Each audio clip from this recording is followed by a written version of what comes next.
வாழ்க வையகம், வாழ்க வளமுடன். குருவே துணை.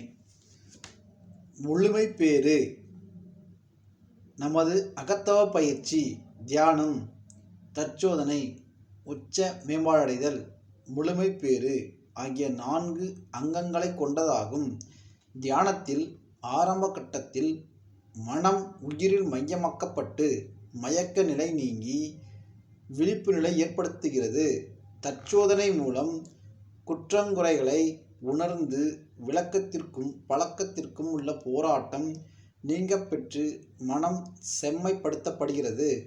தனக்கும் சமுதாயத்திற்கும் உள்ள தொடர்பை உணர்ந்து தான் ஆற்ற வேண்டிய சமுதாய கடமையை நன்கு உணர்ந்து செயல்படும் திறன் ஏற்படுத்துகிறது. பிறகு தன் கடமைகளை ஆற்றிக்கொண்டே தானே பரம்பொருளாக இருக்கும் உண்மையை துரியாத தவத்தின் மூலம் உணர்ந்து உச்ச மேம்பாடடைய வழி செயல்படுகிறது.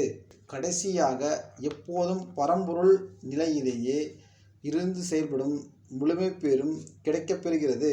யாருக்கும் தீமை நினைக்கவும் முடியாத அளவு ஆன்மீக விழிப்பு, எல்லா உயிரும் பரம்பொருளின் பிரதிபலிப்பே என்ற ஆன்ம விழிப்பு ஏற்பட்டு விடுகிறது. ஈதல் இசைப்பட வாழ்தல் என்பதன் உட்கருத்தும் விளங்குகிறது.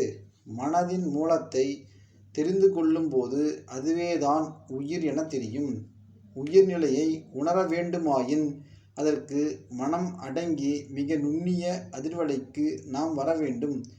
சாதாரணமாக நம் மனம் எப்பொழுதும் பொருள் கவர்ச்சியிலேயே இருப்பதால் அவற்றுக்கேற்ப அதன் ஓட்டமும் அதிர்வலைகளும் மூலாதாரத்தை நோக்கியே செயல்படும், கீழ்நோக்கியே செயல்படும்.